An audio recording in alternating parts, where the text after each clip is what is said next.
On March 13th, 1919, a letter was published in the local paper that would grip the city of New Orleans with equal parts fear and absurdity.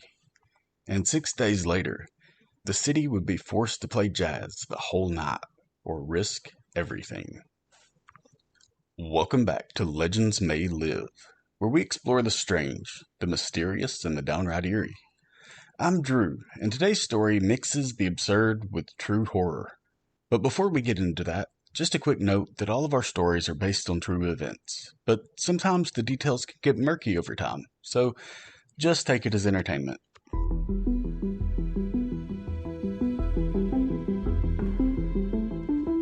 New Orleans in 1918 was a city that never quite slept. It didn't toss and turn either, it swayed. Streetcars rattled past shotgun houses with peeling paint and jasmine-wrapped porches. Cypress shadows leaned against cobblestones like long fingers, and from open windows music drifted out warm ribbons. Ragtime here, a trumpet lick there. The city always seemed to be humming to itself. But behind the music, there was pressure, the kind people don't talk about unless they have to.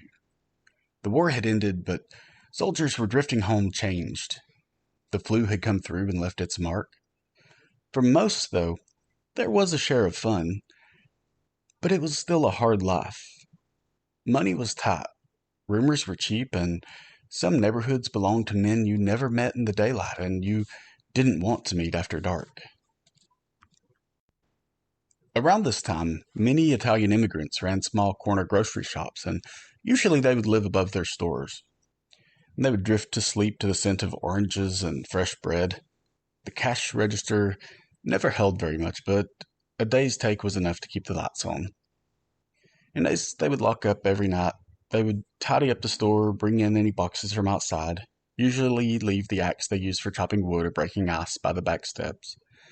Then they would close the heavy, sturdy doors and latch the windows before lying down.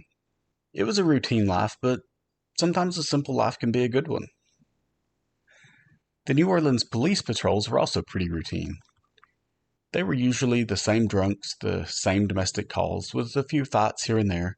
Nothing really all that crazy. So they weren't ready for something that blurred the lines between human and myth. Something that doesn't leave fingerprints. Not because it's careful, but because it moves through the city like a rumor. Quick, shapeless, and already gone when you turn your head. Some said it was the Black Hand, just old country extortion with new city teeth. Others said it was a drifter, hitchhiking rides on boxcars, and some swore that it was simpler than that.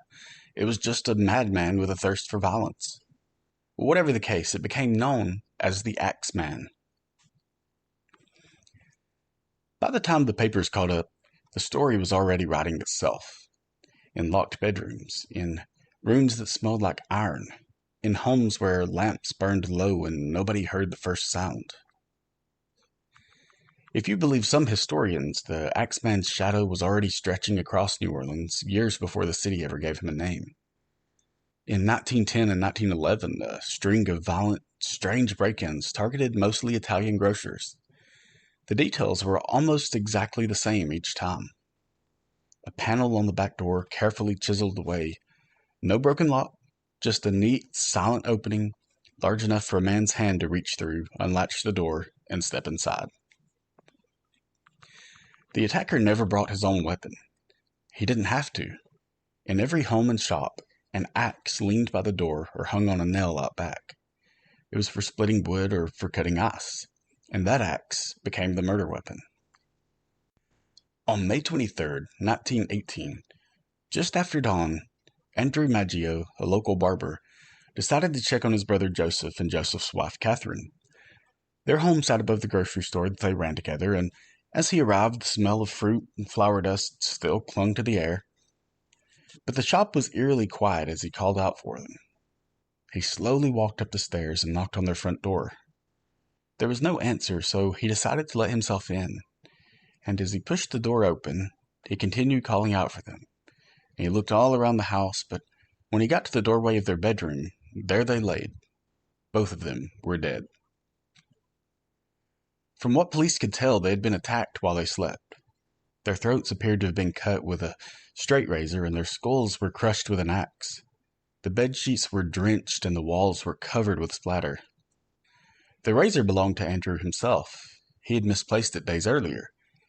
And the axe, which was also left behind, still covered in blood, was Joseph's. But what was strangest about the gruesome scene is that nothing was stolen. The cash register downstairs still had all the money in it, and nothing of value seemed to be missing from anywhere. 3 months later, on the night of August 5th, 28-year-old Anna Schneider was 8 months pregnant and sleeping alone while her husband worked the night shift. She woke to a shadow standing over her and the smell of iron, and before she could scream, the blows began. She survived, though her scalp was split and her face beaten so badly she could barely open her eyes. She never saw the weapon clearly. All she could tell was that it was blunt, and she couldn't describe her attacker except that she felt him, just the weight of his presence. 2 weeks later, 2 sisters were in their elderly uncle's house. His name was Joseph Romano, and when they turned to the kitchen, they did so just in time to see him staggering toward the door. His head was covered in blood from a vicious axe blow. They rushed to steady him, but before he collapsed, they caught a glimpse of someone in the doorway. A tall man in a dark suit and slouch hat. He slipped into the streets. Romano died 2 days later. The killer left behind his usual calling card, nothing stolen, and an axe left at the scene. The city was starting to connect the dots. The chiseled door panels, the use of the victim's own axe, the choice of targets. Newspapers began whispering that the possibility that this was all the work of one man.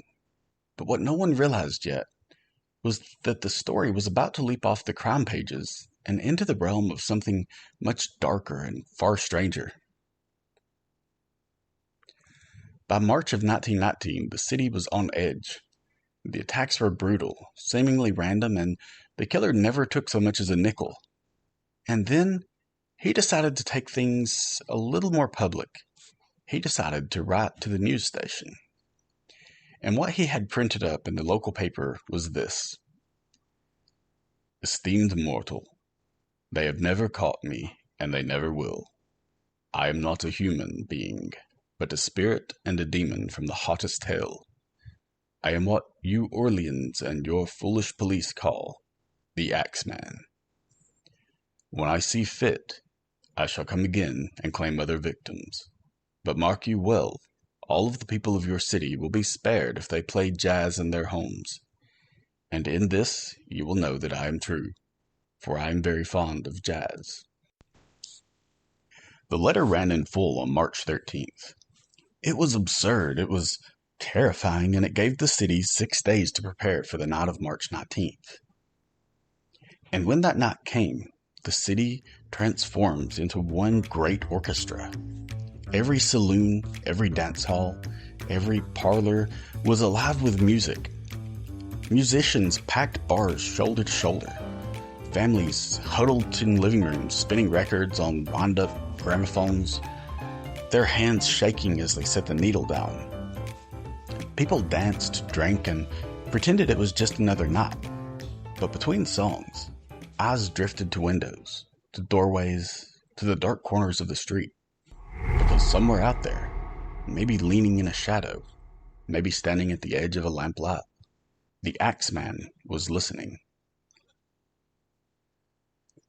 No murders were reported that night, and that was enough to turn a killer into a legend. By the summer of 1919, the Axeman had done more than spill blood. He had rewired the city. Every unlocked door was a risk. Every shadow felt heavier. And yet, he wasn't finished. Steve Bocca, another Italian grocer, awoke in the dead of night to find a dark figure standing over his bed. Before he could speak, the first blow came. He staggered out into the street, dazed and bleeding, calling for help. Neighbors found his door chiseled open. His own axe lay in the kitchen. He survived, but remembered nothing of his attacker's face. And then, less than a month later, 19-year-old Sarah Lawman was found in her home with severe head injuries. Neighbors broke in after she didn't answer the door. She survived, barely, and she could only recall seeing a shadow at the edge of her bed before everything went black. Then, November 27th, Mac Pepitone's wife returned home late that night to find a scene straight out of a horror movie. Her husband lay in the bedroom, his head crushed, blood pooling beneath him. On the walls, spray so wide and heavy, it looked like someone had painted it. She caught a glimpse, just a glimpse, of a man fleeing into the night, and she could see an axe glinting in his hand. He slipped into a waiting car and vanished. And that was the last confirmed attack. After Pepitone, the Axeman simply stopped. Some say he died. Some say he was arrested for something else. Some say that he kept walking the streets, waiting for the right song to bring him back. The Axeman vanished after October of 1919 with no arrests, and all they have left was a trail of blood-soaked rooms, chiseled door frames, and a city that still wonders what kind of man or thing could have done it. Many of the victims were Italian grocers, their families living above the shop, and that fact made some whisper about the Black Hand, a Sicilian extortion racket that thrived in New Orleans at the time. It was one of those pay up, you're left alone, refuse, and maybe you'll live to regret it. But the problem with that theory is that the attacks didn't always make business sense. Some of the victims had no known mob ties, and others were well liked with no enemies on record. If this was organized crime, it was very unorganized. In December of 2019, a man named Joseph Mumphrey was shot dead in Los Angeles by a woman named Esther Albano. She claimed that Mumphrey had murdered her husband, Mac Pepitone, in one of the Axeman's final attacks. Some say Mumphrey's death ended the killings. The problem is that the records on Mumphrey are thin. Some historians can't even prove he existed in New Orleans at the time that the axe murders happened.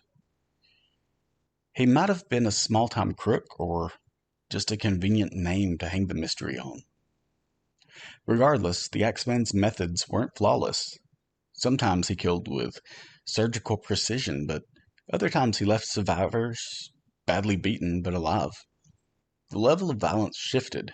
It led some criminologists to wonder, was it really one man?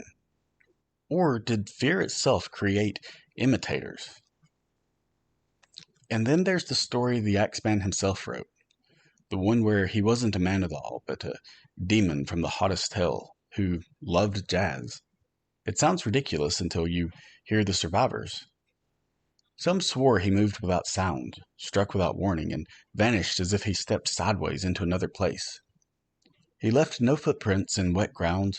No witnesses could ever describe his face. They could only describe the weight in the room and the smell of iron.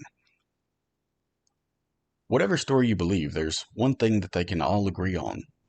The Axeman didn't just kill people, he got inside the city's head.